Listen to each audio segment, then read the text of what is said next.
274ویں رات۔ شہرزاد نے کہا، جب بادشاہ کے وزیر نے انس الوجود سے کہا کہ بادشاہ نے اسے کسی کی تلاش میں بھیجا تھا اور اب جب میں ناکام لوٹا ہوں تو مجھے دربار میں جانے کی اجازت نہیں، اور جب اس نے پوچھا کہ وہ کس کی تلاش میں تھا تو شہرزاد نے بتایا کہ جب وزیر نے مجذوب انس الوجود سے کہا کہ بادشاہ نے اسے کسی کی تلاش میں بھیجا تھا اور اب جب وہ ناکام لوٹا ہے تو وہ دربار میں نہیں جا سکتا، اور جب انس الوجود نے اس سے پوچھا کہ وہ کس کی تلاش میں تھا تو وزیر نے شروع سے لے کر آخر تک سارا قصہ بیان کر دیا۔ انس الوجود نے جب اس کی کہانی سنی تو اپنے دل میں کہنے لگا کہ یہ تو میری ہی تلاش میں تھا، اور وہ اپنے جی میں بہت خوش ہوا کہ اب اس کی مراد پر آئے گی اور اب اس کا اپنے دلی معشوق سے وصال قریب ہے، اور اس نے اپنے دل میں خدا کا شکر ادا کیا کہ اس نے اس کے صبر کے بدلے اس کو اس کے محبوب سے ملانے کا کیا طریقہ اختیار کیا ہے، اور اس کی سب تکلیفوں کے بدلے جب وہ ورد فی الاکمام سے ملے گا تو اس کے سارے رنج و الم دور ہو جائیں گے۔ لیکن اس نے وزیر پر اپنی کوئی بات ظاہر نہ ہونے دی اور اپنے آپ کو قابو میں رکھا اور اس کے سامنے لا علم بنا رہا، اور اس نے وزیر سے کہا کہ اے وزیر، تو مجھے اپنے ساتھ بے دھڑک بادشاہ کے پاس لے چل، میں انس الوجود کو لانے کا ذمہ لیتا ہوں۔ اس کی بات سن کر وزیر کو بڑا تعجب ہوا اور وہ خوش ہو گیا اور کہا کہ کیا تو واقعی سچ کہتا ہے؟ اس نے جواب دیا، ہاں۔ اب وزیر نے اپنے خادموں کو حکم دیا کہ وہ ان دونوں کے لیے سواریاں تیار کریں، اور جب وہ تیار ہو چکی تو وزیر سوار ہو گیا اور انس الوجود کو اپنے ساتھ دوسرے گھوڑے پر سوار کر لیا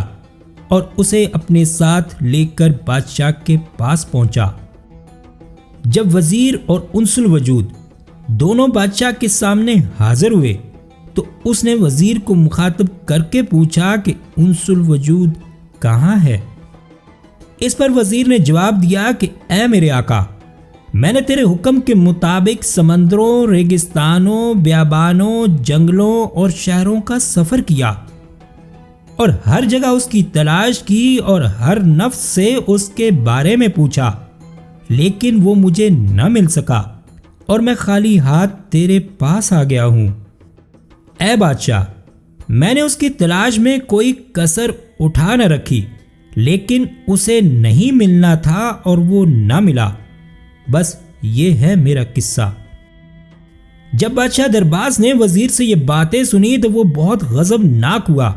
اور اس سے کہنے لگا کہ کیا میں نے تجھے تاکید نہ کی تھی کہ اگر انس الوجود نہ ملا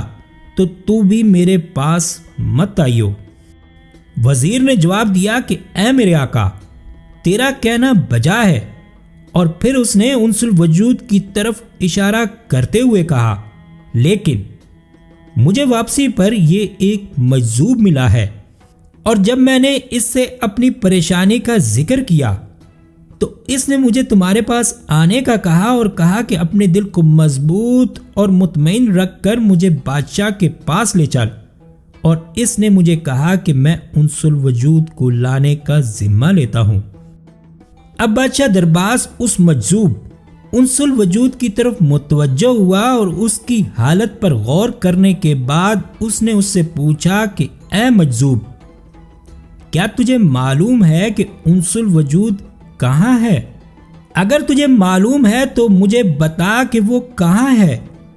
اور یا پھر تو ایک بادشاہ کے ساتھ مذاق کرتا ہے، اور کیا تو جانتا ہے کہ کسی بادشاہ کے ساتھ مذاق کرنے کی کیا سزا ہو سکتی ہے؟ اگر تجھے اس کے بارے میں معلوم ہے تو بتا دے، ورنہ سزا کے لیے تیار ہو جا، اور اگر نہیں معلوم تو معافی مانگ اور یہاں سے چلتا بن۔ انس الوجود بولا کہ اے طاقتور اور نیک دل بادشاہ، خدا تیرے اقتدار کو ترقی دے اور تیری رعایا کو تیرے فیض سے تادیر فیض یاب کرے، اور ہاں،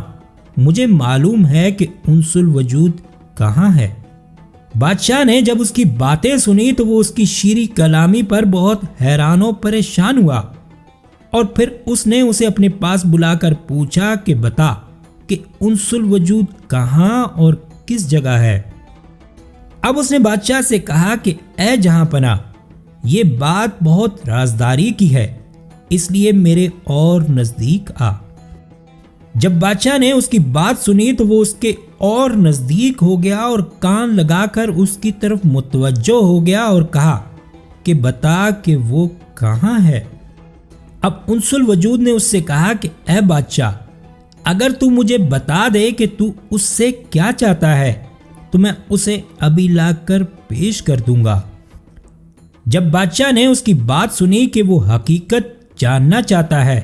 کہ آخر میں انس الوجود کو تلاش کیوں کر رہا ہوں، تو اس نے دل میں کہا کہ یہ راز سب پر ظاہر نہیں کرنا چاہیے اور مجذوب کو اپنا راز بتانے کے لیے تنہائی کی ضرورت ہے۔ اب اس نے دربار برخاست کر دیا اور سب درباریوں، وزیروں اور مشیروں کو تخلیے کا بول دیا، اور جب سب لوگ رخصت ہو گئے تو اس نے انس الوجود سے خلوت میں سارا قصہ شروع سے لے کر آخر تک بیان کر دیا۔ انس الوجود کو چونکہ پہلے ہی وزیر کی باتوں سے معلوم ہو چکا تھا کہ اسے بادشاہ کیوں تلاش کر رہا ہے، اور اس نے وزیر کو اسے لانے کے لیے بھیجا تھا، اور اب جب اس نے بادشاہ سے ورد فی الاکمام کی کہانی سنی تو اسے یقین ہو گیا کہ اب اس کی مراد پوری ہو جائے گی اور اس کے محبوب سے اس کا وصال اب دور نہیں ہے، لیکن اس نے بادشاہ پر اپنی حقیقت ظاہر نہ کی۔ اب اس نے بادشاہ سے کہا کہ میرے لیے ایک نفیس پوشاک منگوا کر مجھے پہنا دے، اور پھر میں انس الوجود کو فوراً لے آؤں گا۔ اب شہرزاد کو صبح ہوتی دکھائی دی اور اس نے یہ کہانی بند کر دی۔